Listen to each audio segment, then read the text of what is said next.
Fala, tia, tudo bem contigo? Eu sou Fabiano Machado, hipnoterapeuta. Seja muito bem-vindo ao Espaço Terapêutico Mente Livre, um canal feito por você e para você porque você merece ser feliz. Me diz uma coisa, você já sofreu a perda de alguém querido? Você já lidou com a morte na sua vida? Como foi para você passar por este processo? Será que a terapia pode ajudar a passar por este processo de uma maneira melhor? Você já ouviu falar sobre os 5 estágios do luto? I don't know. É sobre isso que vamos falar agora, logo após a vinheta.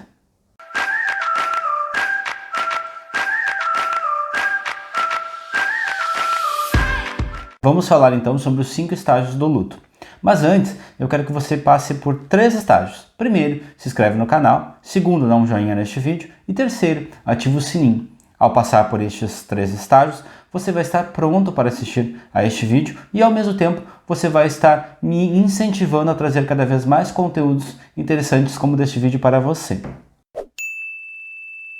Em 1969, a psiquiatra suíça Elisabeth Kübler-Ross publicou um livro intitulado On Death and Dying, com tradução em português, sobre a morte e o morrer. Neste livro, Elisabeth elaborou um modelo de luto baseando-se em seus pacientes. Ela apontou 5 estágios do luto que ela percebeu em pacientes que possuíam doenças terminais e que estavam enfrentando a própria morte. Logo, este modelo foi adaptado para como as pessoas pensam e vivem o luto de uma maneira geral.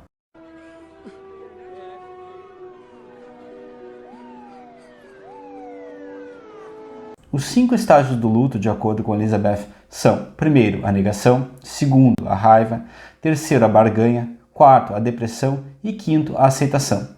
Vamos analisar cada um desses estágios agora. Ok.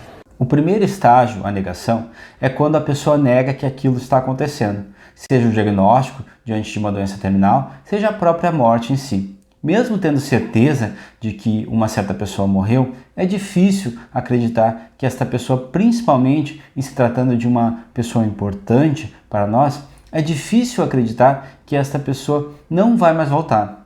Tô triste. E é muito comum também sentir a presença desta pessoa, escutar a voz dela e até mesmo ver esta pessoa. Vou dar um exemplo particular.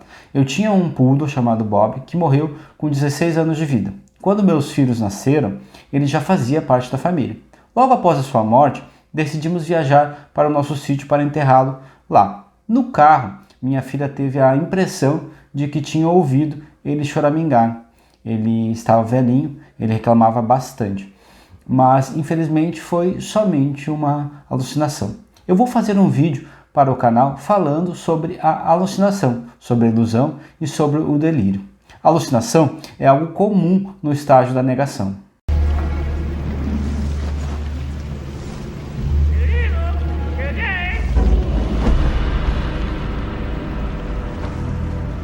O segundo estágio é a raiva. A raiva é um sentimento completamente normal e muito natural após a perda de alguém querido. A morte pode parecer muito fria e cruel, principalmente quando acreditamos que esta pessoa morreu antes do tempo que deveria, ou caso tínhamos planos futuros em conjunto com esta pessoa. É comum também sentir raiva quanto à própria pessoa que morreu, raiva de Deus ou de alguma outra figura religiosa que faça parte das crenças da pessoa que sofreu a perda. É comum também sentir raiva de si mesmo, de coisas que fez ou que não fez e gostaria de ter feito em relação à pessoa que morreu. Assim como dar um último beijo, não ter brigado com essa pessoa ou ter feito as pazes antes de sua morte. O terceiro estágio é a barganha. Neste estágio, a pessoa tende a fazer acordos consigo mesma, com Deus ou alguma outra figura religiosa que faça parte das crenças dessa pessoa. Fazemos o possível para acreditar que, ao agirmos de determinada maneira, nos sentiremos melhor. Isso porque é difícil aceitar a perda e a ideia de que não podemos fazer nada para mudar o que aconteceu. É comum também reviver mentalmente situações passadas, com a ideia de que se determinada ação tivesse acontecido de outra maneira, as coisas teriam tomado um rumo diferente.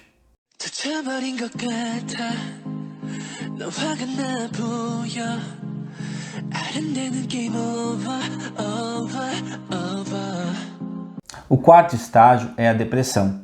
Tristeza, desânimo, depressão são umas das coisas que mais nos atingem quando sofremos uma perda. E a dor que a perda causa pode ser muito intensa e pode persistir por muito tempo. É muito comum a pessoa que sofreu a perda ficar presa neste estágio. A dor traz muitas vezes uma incerteza e este estágio tende a ser bastante assustador. Por isso a importância da terapia para ajudar esta pessoa a passar por este processo de forma sadia, ajudando-a a se sentir melhor consigo mesma diante desta perda.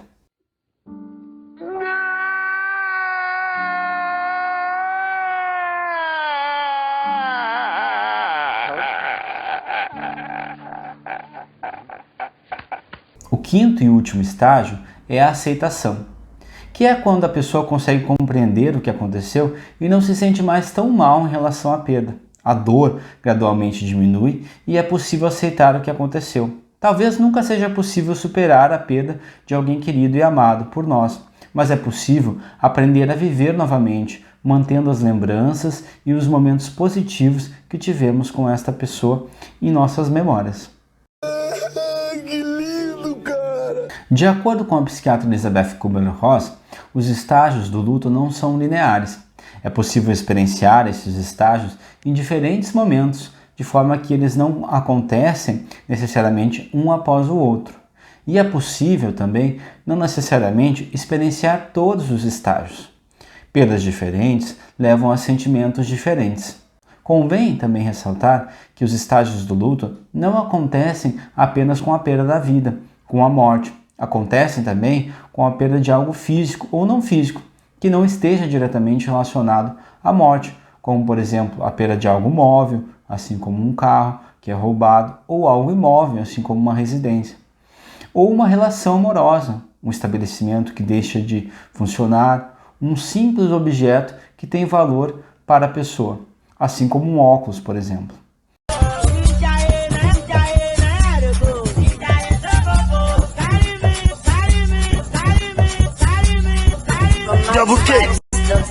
Na verdade, está relacionado à perda de algo que tem imenso valor para a pessoa. E como a terapia pode ajudar a lidar com a morte de alguém querido? A terapia pode ajudar sim, e muito.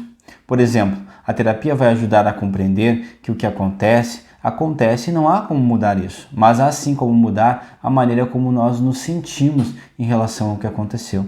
Através da terapia, é possível trabalhar o perdão, é possível dar um último adeus, falar algo que ficou faltando falar, se expressar de alguma forma e dar um fechamento para a dor. Na verdade, libertar as nossas emoções nos faz um grande bem.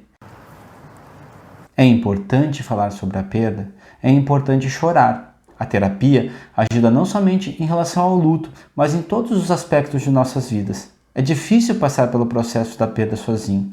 Não se sentir bem quando perdemos alguém querido é algo normal. Porém, não é benéfico quando a dor permanece e a tristeza aumenta, ao invés de amenizar. Neste caso, é preciso buscar ajuda para poder passar por este processo de uma forma mais sadia. A terapia ajuda muito neste quesito. Se você está se sentindo deprimido com a perda de alguém querido e essa dor não passa, busque ajuda. É importante compreender que nós não conseguimos lidar com tudo o que acontece conosco. E tudo bem encontrar isso, mas é importante também saber que não fomos feitos para sofrer. Nós podemos e merecemos ser felizes. É verdade. Retomando então, são 5 os estágios do luto. A negação, quando negamos a perda. A raiva, quando nos culpamos a Deus, a pessoa que morreu ou outra pessoa pelo acontecido. A barganha, quando tentamos de alguma forma recuperar o que perdemos. A depressão, que é uma tristeza muito profunda em relação ao acontecido. E a aceitação, que é quando finalmente compreendemos o que aconteceu e a dor passa a diminuir. A terapia pode ajudar muito você se sentir melhor em relação à perda e principalmente em relação a você mesmo. Se você gostou do vídeo, curte, compartilha. Aqui tem vídeo novo toda quarta-feira. Lembre-se de se inscrever se ainda não está inscrito e ativar o sininho, pois assim eu sei que você está gostando do canal e trago mais conteúdos interessantes para você que está me assistindo. Espaço Terapeuticamente Livre, um canal feito por você e para você, porque você merece ser feliz. Tchê, até a próxima. Fui!